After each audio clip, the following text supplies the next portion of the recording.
সুধী মণ্ডলী, আসসালামু আলাইকুম রহমতুল্লাহ। আজকে আমরা সূরা আরাফের ২৬ নম্বর আয়াত থেকে আলোচনা শুরু করছি ইনশাআল্লাহ। আউযু বিল্লাহি মিনাশ শাইতানির রাজীম। ইয়া বানি আদমা কদ আনজালনা আলাইকুম লিবাসান ইউওয়ারি সাওয়াতিকুম ওয়া রিশা। হে আদম সন্তানগণ, নিশ্চয়ই আমি তোমাদের উপরে পোশাক অবতীর্ণ করেছি, যে পোশাক তোমাদের গুপ্তাঙ্গ ঢাকে এবং তোমাদের সৌন্দর্য বর্ধন করে। অলেবাসুত্তক জালিকা খায়ের, আর রক্ষাকারী পোশাক এটা হচ্ছে উত্তম।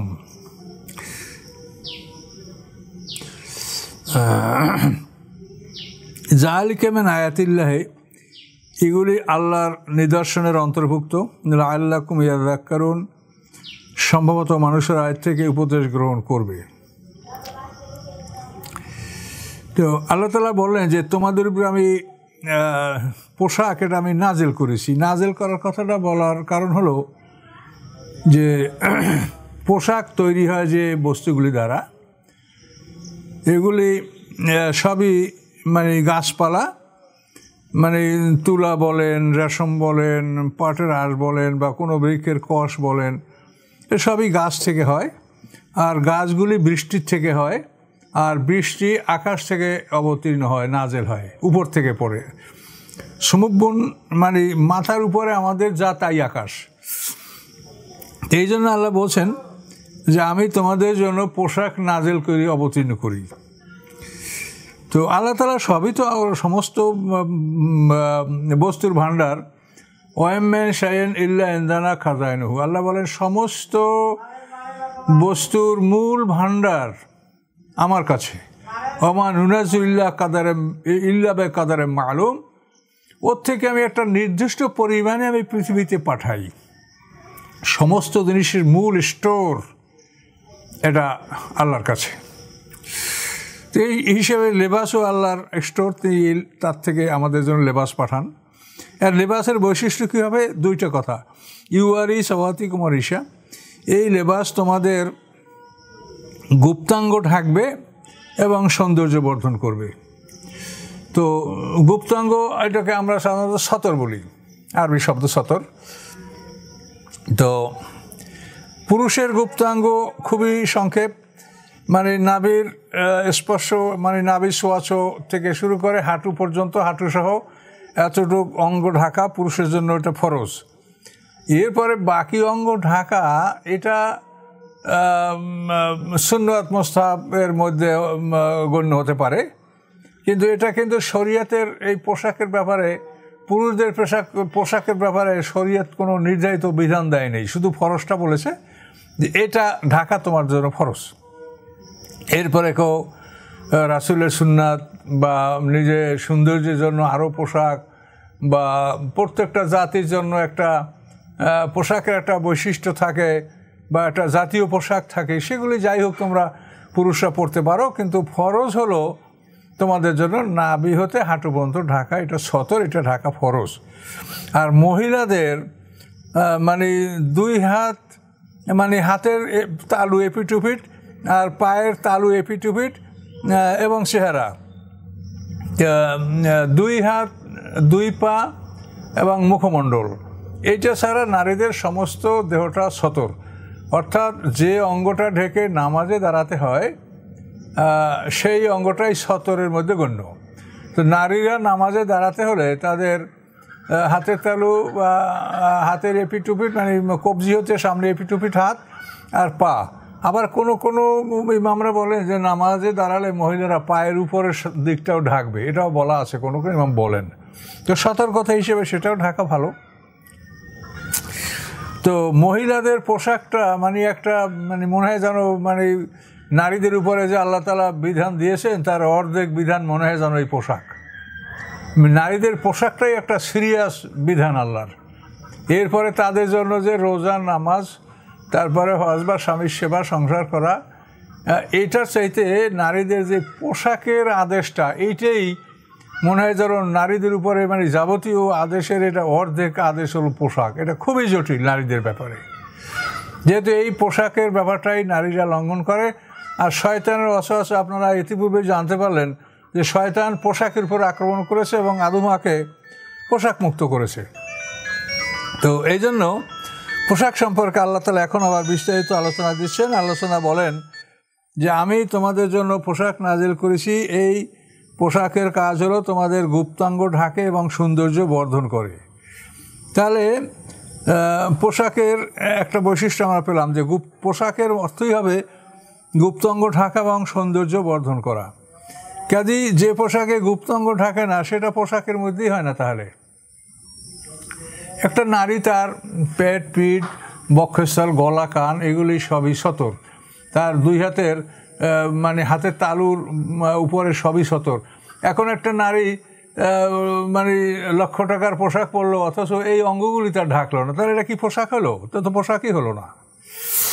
আল্লাহ তাআলা যা বলেছেন, সৃষ্টিকর্তা তিনি আমাদের মালিক ও মাবুদ, তিনি যা বলেন সেইটা আমরা মানব। আমরা তার গোলাম, আমরা তার দাসদাসী, আমরা গোলাম। কাজে তার আদেশ মানা এটা আমাদের জন্য ফরজ। আর না মানলে ভয়ঙ্কর অবস্থার সম্মুখীন হতে হবে, কেউ ঠেকাতে পারবে না। তো এই পোশাকের কথা আল্লাহ বললেন। তো এটা বলার কারণ হলো যে জাহিলিয়াতে এমন অবস্থা ছিল যে তারা কাবাঘর তওয়াফের সময় পোশাক ব্যবহার করতো না। তারা বলতো যে এই পোশাক পরে আমরা পাপ করি, অপরাধ করি, তো এই পোশাক পরে কি আল্লাহর ঘর তওয়াফ করা যায়? এই পোশাক খুলে রেখে তারা উলঙ্গ তওয়াফ করতো। কি এক জঘন্য চিন্তাধারা! এগুলো হলো শয়তানের পরিকল্পনা। সব আসমানি কেতাব ছাড়া কোনো কাজ করা এটা হলো শয়তানের পরিকল্পনা, সবই শয়তানের কাজ। তো এই পোশাকের এই বিবরণটা আল্লাহ দিলেন। তো নারীদের পোশাকটা এমন হবে যে পোশাক থেকে তার দেহের ভিতরের অঙ্গ মানে দেহের রঙটা যেন অনুমান করা না যায়। পোশাক দ্বারা যদি ভিতরের মহিলাদের দেহের রং অনুমান করা যায় যে এই মহিলা ময়লা না ফর্সা, এরকম যদি রং অনুমান করা যায় পোশাকের উপর থেকে, এমন পাতলা কাপড় যদি মহিলারা পরে, এটা মাকরুহ তাহরিম এই পোশাক পরা। কাজে এই জন্য পোশাক একটা মানসম্মত পোশাক হতে হবে, যাতে আসলেই একটা মানুষের দেহের আকৃতি যেন বোঝা না যায় এভাবে। এবং পোশাক সম্পর্কে সূরা নূরের মধ্যে আল্লাহ বিস্তারিত আলোচনা করেছেন। সেখানে বলা হয়েছে যে নারীরা তাদের জামা ওড়না পরবে এবং মাথার উপরে একটা বড় চাদর ব্যবহার করবে, যেই চাদরের সমস্ত শরীরটা তার আবৃত থাকবে। এভাবে তারা চলাফেরা করবে যাতে তার অঙ্গ প্রত্যঙ্গের একটা অনুমান করা বাইরে থেকে না যায় যে এই মহিলাটা চিকন না মোটা বা শরীরের গঠন কেমন, এটা যেন বোঝা না যায়। এভাবে একটা বড় চাদর ব্যবহার করে তারা বের হবে। এটা কোরআনের নির্দেশ। তো এখন আমরা আসি, আল্লাহ বলেন লেবাসুত তাকওয়া জালিকা খায়ের। এই তাকওয়া শব্দ দেখেন আরবি ভাষায় তাকিসে কে, তাকওয়া মানেই রক্ষা করা। তাকওয়া শব্দের অর্থ যে আপনি একটা পথ চলছেন, সেই পথে কোথাও পানি আছে, কোথাও নাপাক পড়া আছে, ডানে বামে কাটা আছে, তো আপনি এমনভাবে যাবেন যাতে আপনার পায়ে মানে ময়লা না লাগে, অপবিত্রতা পায়েও না লাগে।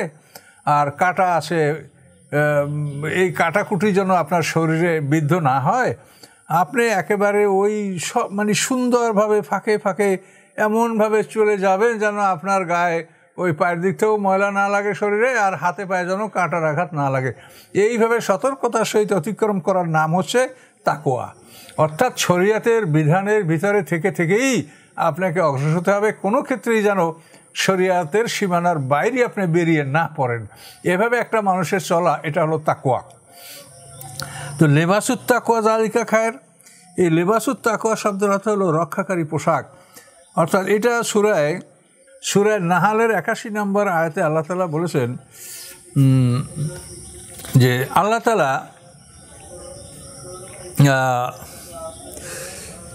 আল্লাহু খালাকা লাকুম মিম্মা খালাকা জিলালা, আল্লাহ তাআলা তার সৃষ্টির মধ্যে হতে তোমাদের জন্য ছায়ার ব্যবস্থা করেছেন। অমেনাল জিবালে আকনানা, এবং পাহাড় হতে তোমাদের জন্য আশ্রয়স্থল সৃষ্টি করেছেন। পাহাড়ের মধ্যে মানুষ আশ্রয় নিতে পারে, পালাতে পারে, লুকাতে পারে। আকনানা, অমেনাল জিবালে আকনানা। তো এরপরে আল্লাহ বলেছেন তোমাদের জন্য আল্লাহ পোশাক বানিয়েছেন সারাবিলা ওয়া জাআলা লাকুম সারাবিলা, তোমাদের জন্য আল্লাহ বড় জামার ব্যবস্থা করেছেন তাকিকুমুল হাররা, যেই জামা তোমাদেরকে গরম থেকে রক্ষা করে।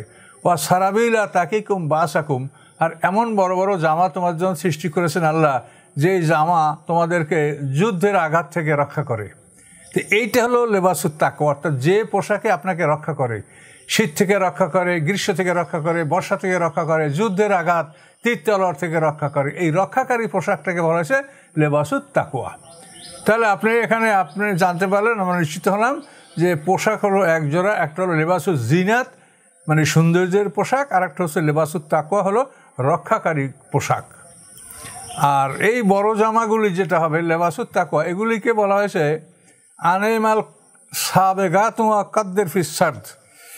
আল্লাহ তাআলা দাউদ আলাইহিস সালামকে প্রথম লোহার পোশাক নির্মাণের কৌশল শিখিয়ে দিয়েছেন, এবং সাবার 11 সূরা সাবা, এই সূরা সাবার 11 নম্বর আয়াতে বলা হয়েছে দাউদ আলাইহিস সালামকে আল্লাহ বলেছেন আনেমাল সাবেগাত ওয়া কাদ্দের ফিস সারদ, যে আপনি এই পোশাকগুলো বড় বড় করে তৈরি করেন, একেবারে যেন পা ঢেকে যায়, পার পাতা ঢেকে যায়, গোড়ালি পায়ের গিরা ঢেকে যায়, এইভাবে আপনি একেবারে বড় বড় হিল, পায়ের হিল পর্যন্ত, পায়ের টো সাঙ্গের আঙ্গুলগুলি যেন ঢেকে যায়, তাহলে পায়েও যেন তীরের আঘাত, তলোয়ারের আঘাত না লাগতে পারে।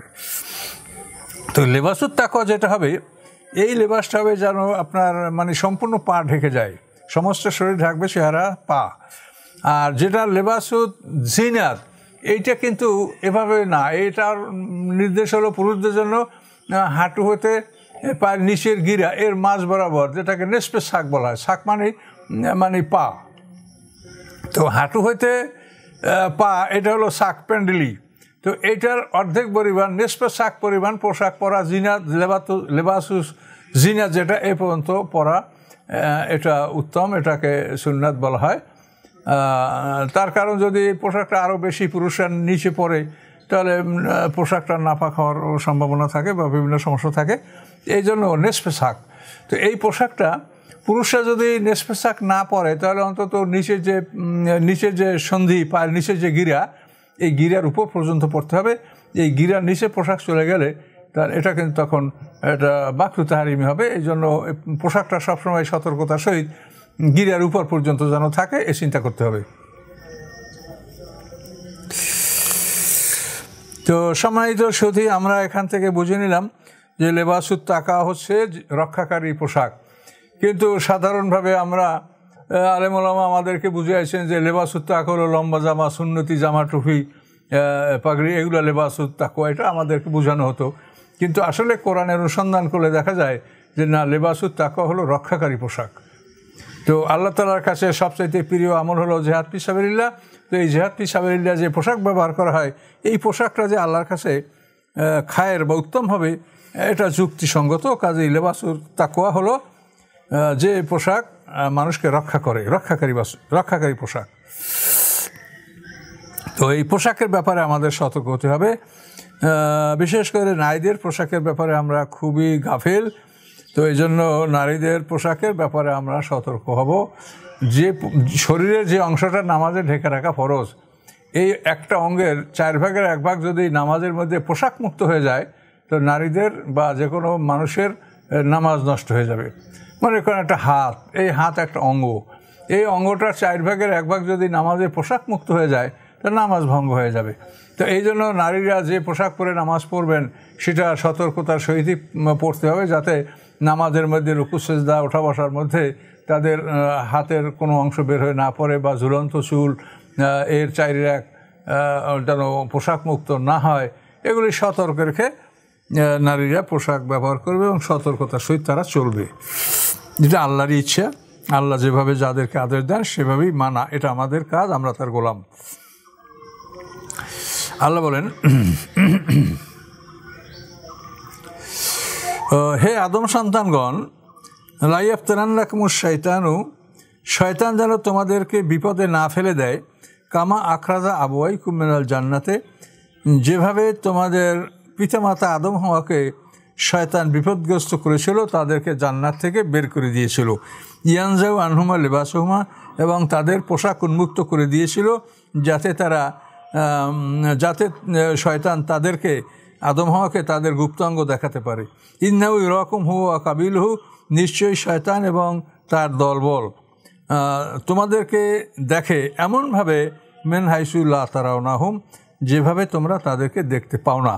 ইন্না জাআলনা শায়াতিনা আউলিয়া লিল্লাযিনা লা ইউমিনুন, নিশ্চয়ই আমি শয়তানকে ওদের বন্ধু বানিয়ে দিয়েছি, ওদের অভিভাবক বানিয়ে দিয়েছি যারা ঈমান আনে না। তো এখানে পোশাকের ব্যাপারে আল্লাহ সতর্ক করেছেন যে তোমরা পোশাকের সতর্কতা, এটা পোশাকের সতর্কতা অবলম্বন করলে পৃথিবীর মানুষেরা একটা বিরাট ফেতনা ফাসাদ থেকে বাঁচতে পারে। এই ইফটিজিং, এই জেনা, অবৈধ ভালোবাসার সূচনা, এগুলি কিন্তু সবই পোশাকের একটা ভূমিকা আছে। এটা বিভিন্নভাবে হয়, পোশাকের একটা ভূমিকা আছে। অর্থাৎ আল্লাহ যেভাবে মহিলাদের পোশাক ব্যবহার করতে বলেছেন, ওইভাবে পোশাক ব্যবহার না করে শুধু এক্সিবিট করার জন্য, দেহের সৌন্দর্য বের করার জন্য মানে যে পোশাক, যেটাকে তাবাররুজ বলা হয়েছে, তাবাররুজের অর্থ তাফসীরকার এটাও করেছেন যে দেহের একাংশ পোশাক আছে, একাংশে নাই। মানে বক্ষে পোশাক আছে, আবার কোমরেও আছে, কিন্তু মাঝে নাই, পেটে নাই। এভাবে এক অঙ্গে পোশাক আছে আর এক অঙ্গে নাই, এরকম পোশাককে তাবাররুজ বলা হয়েছে, প্রদর্শনী। এই প্রদর্শনীমূলক পোশাকের একটা ক্ষতির দিক আছে, কাজে এ ব্যাপারে নারীদেরকে সতর্ক হতে হবে। এটা আল্লাহ বলেছেন, এটা আমরা কেউ বলি নাই, এটা মৌলী শব্দের কথা না, এটা আল্লাহর কথা। হলো তাবাররুজ নাই, তাবাররুজ যে পোশাক যদি খণ্ড খণ্ড পোশাক হয়, এটা তাবাররুজ। তো এখন আমরা এটা পৃথিবীতে লক্ষ্য করছি যে এই খণ্ড খণ্ড পোশাক পরা, এটাই মানে হয় যে নারীদের একটা ঐতিহ্যমূলক পোশাক, খণ্ড খণ্ড পোশাক, এক অঙ্গে আছে আর এক অঙ্গে নাই, এক অঙ্গে আছে মাঝখানে ফাঁকা আছে। এই খণ্ড খণ্ড পোশাককে আরবিতে কোরআনের ভাষায় তাবাররুজ বলা হয়েছে। হলো তাবাররাজনা তাবাররুজাল জাহিলিয়াতুল উলা, এটা আল্লাহ নিষেধ করেছে যে প্রদর্শনীমূলক পোশাক নারীরা যেন না পরে, এতে ফিতনা ফাসাদ সৃষ্টি হয়। এখন এখানে বলা হয়েছে শয়তান এবার তার দলবল সম্প্রদায়। তো এখন শয়তানের দলবল আছে, এটা থাকা স্বাভাবিক, তার কারণ শয়তান নিজেই তো একটা শয়তানের বাচ্চা ছিল, জিনের বাচ্চা। কাজেই সে যখন নিজেই জিন জাতির বাচ্চা, তাহলে জিন জাতির যে বংশবিস্তার আছে, তাদের যে ছেলে মেয়ে আছে, স্ত্রী আছে, বিবাহ আছে, এটা তো আমরা অনিবার্য বুঝতে পারছি। এবং তারা যেহেতু একটা জাতি, কাজে একটা জাতি যখন তাদের মধ্যে নারী পুরুষ বংশ বিস্তার, এটা অবশ্যই থাকবে। কাজেই এর মধ্যে ব্যবধান এতটুকু আছে যে শয়তান একটা গ্রুপই আলাদা। এই গ্রুপের শয়তানগুলি এরা একেবারে ইসরাফিলের সিংহার ফুৎকারের সময় সবাই মরবে, এদের মধ্যে কোনো ইমানদার নাই। আবার জিন জাতি যারা, তাদের মধ্যে ইমানদারও আছে, বেঈমানও আছে। এবং এই জিন জাতিরা এরা মানে এদের মরণ পর্যায়ক্রমে তারা মরে জন্মে, কিন্তু ওই শয়তানের গ্রুপটা যা তাফসিরে বলা হয় যে ওরা যেটা শয়তান নিজে দাবি করছে, সেটা কোরআনেই আছে। শয়তান দাবি করছে যে আল্লাহ দ্বিতীয় সিংহার ফুৎকার পর্যন্ত আমাকে হায়াত দান করেন। আল্লাহ বলছে আমি মঞ্জুর করলাম, কিন্তু দ্বিতীয় না, প্রথম সিংহার ফুৎকার পর্যন্ত। তাহলে এই যে শয়তানের যারা মানে একেবারে শয়তান হিসেবেই যারা চিহ্নিত, ওরা ওই সিংহার ফুৎকারের সময় সবাই মরবে, এর আগে ওরা মরবে না, তবে এদের সবারই বংশবিস্তার আছে।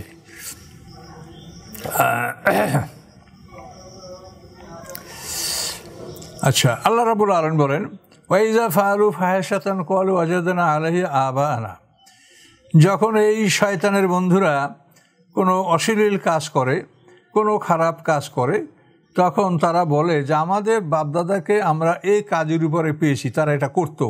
আল্লাহু আমার নামে, হ্যাঁ আল্লাহ তাআলা আমাদেরকে এই কাজ করতে বলেছেন। নাউজুবিল্লাহ। তো আল্লাহ শিখিয়ে দিচ্ছেন, আল্লাহ বলে দিয়ে কুল, হে রাসূল আপনি বলুন, ইন্নাল্লাহ লা ইয়া'মুরু বিল ফাহশা, আল্লাহ তাআলা কখনোই অশ্লীল কাজ করতে আদেশ করেন না। আল্লাহ তিনি পবিত্র, তিনি পবিত্র আদেশ দেন, পবিত্র কাজেই তিনি আদেশ দিয়ে থাকেন, ভালো কাজে আদেশ দিয়ে থাকেন। আল্লাহ কখনো অশ্লীল কাজে আল্লাহ আদেশ দেন না। আতাকুলুন আল্লাহ মা লা তা'লামুন, তোমরা আল্লাহর উপরে এমন কথাগুলি বলছো যেগুলি তোমরা জানো না, না জেনে তোমরা আল্লাহর উপরে এরকম খারাপ কথা বলছো, ইফতারা করছো, মিথ্যা রচনা করছো, এজন্য তো তোমাদেরকে কঠিন শাস্তি ভোগ করতে হবে। আল্লাহ কোনো খারাপ কাজে আদেশ দেন না, তোমরা উসিলা সাহেবা বাহিরা হামি তোমরা শরাব পান করা মূর্তি পূজা করা এগুলি তোমরা বড় আল্লাহ আদেশ দিয়েছে না। কুল আপনি বলেন আমার রব্বি বিলকিস, আমার রব সবসময় ন্যায় বিচারের আদেশ দিয়ে থাকেন, ন্যায়সঙ্গত কাজের আদেশ দিয়ে থাকেন। মানে একটা মূর্তি তৈরি করে যদি বলা হয় যে এই আমাদেরকে মারতে পারে, বাঁচাতে পারে, আমাদের উপকার করতে পারে, এটা কি ন্যায় বিচার? এটা কোনো বিবেক বলে যে হাতের তৈরি একটা মূর্তি এগুলা করতে পারে? এটা ন্যায় বিচার নয়। আকিমু উজুহাকুম ইনদা কুল্লি মসজিদ, প্রত্যেক মসজিদের কাছেই তোমরা তোমাদেরকে প্রতিষ্ঠিত রাখো। একটু কথাটা জটিল। প্রত্যেক মসজিদের কাছেই তোমরা তোমাদেরকে প্রতিষ্ঠিত রাখো, এ কথার অর্থ ইবনে আব্বাস বলেছেন যে প্রত্যেক নামাজে তোমরা কিবলামুখী হও। অন্যরা বলেছেন প্রত্যেক মসজিদে তোমাকে প্রতিষ্ঠিত রাখো, এর অর্থ হলো যেখানেই মসজিদ আছে আর আজান হয়ে গেলে তুমি ওখানেই ওই মসজিদে ঢুকে নামাজ পড়ো। তুমি বলো না যে আমি এখানে নামাজ পড়বো না, আমার বাড়ির মসজিদ বা মহল্লার মসজিদ নামাজ পড়ো, এটা বলো না। সকল মসজিদের কাছেই তুমি তোমাকে প্রতিষ্ঠিত রাখো, সব জায়গায় নামাজ পড়ো। অদহু মুখলিসিন আলাহুদ্দিন, এবং আল্লাহকে ডাকো খালেসভাবে। দিন মানে আনুগত্য, খালেস খাঁটি আনুগত্য শহরে, খাঁটি আনুগত্য সহকারে তোমরা আল্লাহকে ডাকো, সম্পূর্ণ আনুগত্য সহকারে তোমরা আল্লাহকে ডাকো। এবং জেনে রাখো কামা বাদাকুম তাউদুন, প্রথমবার যেভাবে তোমাদেরকে সৃষ্টি করা হয়েছে ওভাবেই তোমাদেরকে দ্বিতীয়বার সৃষ্টি করা হবে। প্রথমবার তোমাদের সৃষ্টি সূচনা মাটির থেকে হয়েছে, তোমরা মৃত্যুর পরে মাটির মধ্যে ঢুকবে, ওখান থেকে আবার তোমাদেরকে দ্বিতীয়বার সৃষ্টি করা হবে এবং প্রথমবারের মতো ছোট্ট উলঙ্গ তোমাদেরকে সৃষ্টি করা হবে। ছোট্ট উলঙ্গ খতনাবিহীন, এভাবেই তোমাদেরকে হাসরের ময়দানে তোলা হবে। তো আল্লাহ তাআলা আমাদের কবুল করুন। এরপরে হাসরের ময়দানে 70 বছর পর্যন্ত মাঠে ইসরাফিল গ্রুপ ফেরেশতারা ডিউটি করবে। এই সময়ের মধ্যেই আমরা বড় হব, আমাদেরকে কে কী পোশাক আমরা পাবো, আমাদেরকে পোশাক দেওয়া হবে। হাউজে কাউসারের পানির পান করার যারা যোগ্য তাদের পানি পান করানো হবে, তাদেরকে বিভিন্ন দলে দলে সাজানো হবে। যে মানে একই ধরনের শাস্তি যারা পাবে, যেহেতু 7টা দোজক, তাহলে সমস্ত অপরাধীদেরকে 7 ভাগে ভাগ করা হতে পারে, এভাবে তাদেরকে সাজানো হবে। যে এগুলি চোরগুলি সব এক জায়গায়, সব সারা পৃথিবীর চোর, সারা পৃথিবীর ডাকাত, সারা পৃথিবীর জানাকার, এভাবে মানুষগুলি সাজানো হবে। যেটা কোরআনে ইশারা আছে, ওয়াইজার নুফুস জব্বেজাত, জব্বেজা মানে মিলানো হবে, অর্থাৎ একই অপরাধীদেরকে একই দলের সাথে মিলিয়ে তাদেরকে হাসরের ময়দানে তাদেরকে সাজানো হবে। তো আল্লাহ তাআলা বলেন ফারিকান হাদা, এক দল এ সৎপথপ্রাপ্ত, ও ফারিকান হাক্কা আলাইহিমুদ-দালালা, আর অন্য একটি দল যাদের উপরে পথভ্রষ্টতাই স্থির হয়েছে। কেন স্থির হলো? যে তারা বারবার তাদেরকে বলার পরেও, 1 বার 10 বার 100 বার বলার পরেও যারা তখন সৎপথ গ্রহণ করলো না, অসৎ পথেই থাকবে, ভুল পথে থাকবে, তখন তাদের জন্য এটা স্থির হয়ে গেল যে হ্যাঁ, আল্লাহ বললেন যে থাক, ঠিক আছে, ওটাই তোমরা থাকো, তোমাদেরকে জোর করে হেদায়েত দেওয়া হবে না। তো এই যাদের উপরে ভ্রষ্টতা প্রতিষ্ঠিত হলো, ভ্রষ্টতা যাদের জন্য স্থায়ী হয়ে গেল, তো আল্লাহ বলেন ইন্নামুত্তাখাযুশ শায়াতিনা আউলিয়া, এই লোকগুলি শয়তানকে তাদের অভিভাবক মেনেছে। শয়তান তাদের অভিভাবক, মুরব্বী, গার্ডিয়ান। শয়তান যা বলে তাই করে। মিন দুনিল্লাহ, আল্লাহকে বাদ দিয়া তারা শয়তানকে তাদের অভিভাবক নির্বাচন করেছে। ওয়াহসাবুনা আন্নাহুম মুহতাদুন, এবং এইভাবে শয়তানের পথে চলার পরেও তারা মনে করে যে আমরা ভালো পথে আছি। কি আশ্চর্য কথা! বদরের যুদ্ধে রওনা করার সময় আবু জাহেল এবং তার সঙ্গীরা, নজর বিন হারেস ইত্যাদিরা কাবা ঘরের গ্লাভ ধরে বলছে, আল্লাহ, আমরা 2 দল, এই আমাদের মধ্যে যে দল সত্য সেই দলকে আপনি জয়যুক্ত করবেন। অর্থাৎ ওদের ধারণা ছিল যে মুহাম্মদ সাল্লাল্লাহু আলাইহি ওয়াসাল্লাম ভুলের উপরে আছে, আমরা হক পথে আছি। তো সম্পূর্ণ শয়তানের পথে থেকে শয়তানকে অভিভাবক নির্বাচন করে সেই অনুসারে চলাফেরা করেও তাদের মনে একটুকু ধারণা হয় না যে আমরা ভুল পথে আছি। আল্লাহুম্মা ইন কানা হাযুল হক ফামতির আলাইনা হিজারাতাম মিনাস সামা, এটাও তো মুশরিকরা বলেছে যে আল্লাহ, মুহাম্মদ সাল্লাল্লাহু আলাইহি ওয়াসাল্লাম সত্য হয়, কোরআন যদি সত্য হয়, তা আপনি আমাদের পাথর বর্ষণ করান, পাথরের বৃষ্টি দেন আমাদেরকে। অর্থাৎ ওরা সত্য না আমরা সত্য, এটা তাদের দৃঢ় বিশ্বাস ছিল। সেটা আল্লাহ বলে যে তারা শয়তানকে অভিভাবক বানিয়েছে, তারপরও তারা নিজেদেরকে সত্যবাদী বলে ধারণা করছে। আল্লাহ বলেন, হে আদম ইয়া বানি আদমা খুযু যিনাতাকুম ইনদা কুল্লি মাসজিদ। আল্লাহ বলেন, হে আদম সন্তানগণ, তোমরা প্রত্যেক মসজিদের কাছে, অর্থাৎ প্রত্যেক নামাজে, প্রত্যেক আল্লাহর ঘরের কাছে তোমরা সৌন্দর্য অবলম্বন করো, অর্থাৎ উলঙ্গ হয়ে কাবা ঘরের কাছে বা অন্য কোনো মসজিদ উলঙ্গ হয়ে যেও না। জিনাত মানে তোমাদের পোশাক।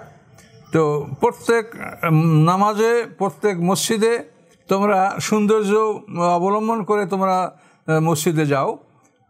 আর কুলু অশ্রাবু, খাও, পান করো, ওলা তুসরিফু, অপব্যয় করবে না। খাবে তো একেবারে বেশি করে খাবে না, পান করবে একেবারে সীমা লঙ্ঘন করে করবে না। তো ইন্নাহু লা ইউহিব্বুল মুসরিফিন, আল্লাহ তাআলা কখনোই সীমা লঙ্ঘনকারীকে ভালোবাসেন না। খাদ্য গ্রহণ করার ব্যাপারে যদি আল্লাহর এই কথাটা মানুষ মেনে চলে যে খাদ্যের ব্যাপারে সীমা লঙ্ঘন যেন না করা হয়, মানে যা খেতে পারো তার থেকে কম খাও, তাহলে এটা মানে পেটের মধ্যে মানে তোমার নাড়ি বুড়ি চাকাটা ভালো ঘুরবে, হজমটা ভালো হবে, স্বাস্থ্য ভালো থাকবে। তো খাদ্যকেও সীমিত পরিমিত খাদ্য গ্রহণ করতে হবে, আবার খাদ্যগত নষ্ট না হয় সে ব্যাপারেও লক্ষ্য রাখতে হবে। দুটোই ইসরাফ, কাজে কোনোভাবেই খাদ্য, পোশাক, পানি, আলো এই কোনো ক্ষেত্রেই সীমা লঙ্ঘন করতে আল্লাহ তাআলা নিষেধ করেছেন। তো এই কুলু আশরাবু, এখানে পোশাকের সাথে কুলু আশরাবু বলার কথা হলো যে এখানে দুইটা আদেশ দেওয়া আছে যে হজের মৌসুমে একদল লোক, যেমন আরবের বনু আমের গোত্রের লোক, এরা উলঙ্গ অবস্থায় কাবা ঘর তওয়াফ করতো এবং হজের মৌসুমে তারা ভালো খাবার, গোশত, দুধ, চর্বি এ ধরনের খাবারও তারা বর্জন করতো। তো এই জন্য আল্লাহ তাআলা দুটাকেই ওদেরকে মানে প্রত্যাহার করতে বললেন যে এগুলো বন্ধ করো, তোমরা পোশাকও পরো এবং খাদ্যও গ্রহণ করো। কাজে হজের মৌসুমে তোমাদের এগুলো খাওয়া যাবে না, এটা তোমাকে কে বলছে? কাজে এগুলি হালাল খাবার, তোমরা হজের মৌসুমেও খাও, অন্য সময়ে তোমরা এগুলো খাও। এগুলি তোমরা মানে শয়তানের বুদ্ধি অনুযায়ী তোমরা এভাবে নিজেদের পক্ষ থেকে কাল্পনিক কোনো বিধান তোমরা রচনা করো না, তাহলে তোমাদের বিপদ হবে। সামনে আল্লাহ বলছেন, আউযুবিল্লাহি মিনাশ শাইতানির কুল, আপনি ওদেরকে জিজ্ঞাসা করেন, মান হাররামা যিনাতাল্লাহি আল্লাতী আখরাজা লিবাদিহি ওয়াত-তাইয়্যিবাতি মিনার রিজক, যে আল্লাহর সৌন্দর্য, এই যে সৌন্দর্যটা আল্লাহ তাআলা তার বান্দাদের জন্য উদ্ঘাটন করেছেন, এই পোশাক উদ্ঘাটন করেছেন আল্লাহ তাআলা তার বান্দার জন্য, ওয়াত-তাইয়্যিবাতি মিনার রিজক, এবং পবিত্র খাদ্যগুলিও আল্লাহ তাআলা পৃথিবীতে উদ্ঘাটন করেছেন, সৃষ্টি করেছেন, পাঠিয়েছেন আল্লাহ তার বান্দাদের জন্য। কাজেই এটাকে হারাম করলো কে? ভালো পোশাক, ভালো খাবার আল্লাহ বলেন আমি আমার বান্দার জন্য উদ্ঘাটন করেছি, আমি বান্দার জন্য এটা প্রেরণ করেছি, পাঠিয়েছি, আমার বান্দারা খাবে, পড়বে। কিন্তু এটাকে হারাম করলো কে? কে বললো যে তোমরা এই কাবা ঘরে উলঙ্গ অবস্থায় তওয়াফ করো, হজের সময় তোমরা গোশত, রুটি, চর্বি খাবে না? এটা হারামটা করলোটা কি? আল্লাহ জিজ্ঞাসা করছেন। তোমরা জবাব দেয়, এটা কে করলো, কে বলেছে? শয়তানের কথার কোনো দলিল নেই। মনে মনে শয়তান তোমাদেরকে বলছে, তোমরা মনের কল্পনা অনুযায়ী এটা করেছো এবং মনের কল্পনাকে তোমরা আইনে পরিণত করেছো। আল্লাহ বলে আপনি ওদেরকে বলে দেন, কুল, আপনি বলে দেন, হিয়া লিল্লাযিনা আমানু ফিল হায়াতিদ দুনিয়া, এই সমস্ত বস্তুগুলি তো দুনিয়ার জীবনে মোমেনদের জন্যই আল্লাহ পৃথিবীতে পাঠিয়ে থাকেন। এই ভালো খাবার, এই ভালো পোশাক, এটা তো আল্লাহ দুনিয়ার জীবনে মোমেনদের ব্যবহারের জন্যই পাঠিয়ে থাকেন। তো দুনিয়ার জীবনে মোমেন কাফের সবাই ব্যবহার করার সুযোগ পায়, ও খালেসাতে ইয়াউমাল কিয়ামা, আর পরকালে তো এগুলো খাস করে মোমেনরাই পাবে। সেদিন তো কাফেররাই পোশাক পাবে না, কাফেররা পোশাক পাবে কি? সারাবির মেন কাতেরান, তাদেরকে আলকাতরার জামা বানিয়ে দেওয়া হবে। ফাল্লাযিনা কাফারু কুত্তিয়াত লাহুম সিয়াবুম মিন নার, যারা কাফের তাদের জন্য আগুনের কাপড় কেটে জামা করে দেওয়া হবে। এগুলি কোরআনে বলা আছে। এই জন্য আল্লাহ বলেন যে এই পোশাকগুলি দুনিয়াতে মোমেনদের জন্যই পাঠানো হয়েছে, আর ফলে অবিশ্বাসীরা এটা ব্যবহার করতে পারছে, কিন্তু মরার পরে হাসরের ময়দানে এগুলি মোমেনরাই ব্যবহার করতে পারবে, অন্য কেউ এগুলা পাবে না। কাযালিকা নুফাসসিলু আয়াতি লিকাওম ইয়ালামুন, আল্লাহ এভাবেই আমি আমার আয়াতগুলিকে বিস্তারিত বর্ণনা করে দিচ্ছি ওই জাতির জন্য তারা জ্ঞান রাখে। এই পোশাকের ব্যাপারটা যেমন মুশরিকরা করতো, আর আমাদের দেশে কিছু ভালো মানুষও এরকম করে। আমাদের দেশে কিছু ভালো মানুষ আছে যারা এরকম করে যে মানুষটা ভালো জ্ঞান বুদ্ধি আছে, পাগল না, এরপরও সে পোশাক পরে না। পোশাক পরে না, সে নামাজ পড়ে না, অথচ সে বড় অলি আল্লাহ। সমাজে তারা বড় অলি আল্লাহ সেজে বসেছে এবং মারেফাতে কামেল এভাবে তারা শয়তানের পরামর্শ এভাবে একটা মানে পরিবেশ তারা সৃষ্টি করতে সক্ষম হয়েছে। তো এখানে আল্লাহ তাআলা এই যে লিকওমি ইয়ালামুন, জানতে হবে, জ্ঞান রাখতে হবে। এই জ্ঞান রাখতে আল্লাহ বলেছেন আপনারা জ্ঞানের সদ্ব্যবহার করেন। দেখেন, আদম আলাইহিস সালাম থেকে মুহাম্মদ সাল্লাল্লাহু আলাইহি ওয়াসাল্লাম পৃথিবীতে যত নবী রসুল আসে, এর মধ্যে কোনো নবী ল্যাংটা নবী আসে যে নবী পোশাক পরে নাই? উলঙ্গ নবী আসে, অসুন্দর নবী আসে, নামাজ পড়ে নাই, শরীয়ত মানে নাই, ল্যাংটা থাকছে, পাগলের মতো থাকছে, এরকম কোনো নবী পাওয়া গেছে পৃথিবীতে? তো যদি তাই না হয় তো এরা কোন নবীর উম্মত? এরা তো শয়তানের উম্মত, এরা তো ওলি আল্লাহ না, এরা শয়তানের দোসর। কাজে এই জন্য এগুলির থেকে আপনারা সতর্ক হন।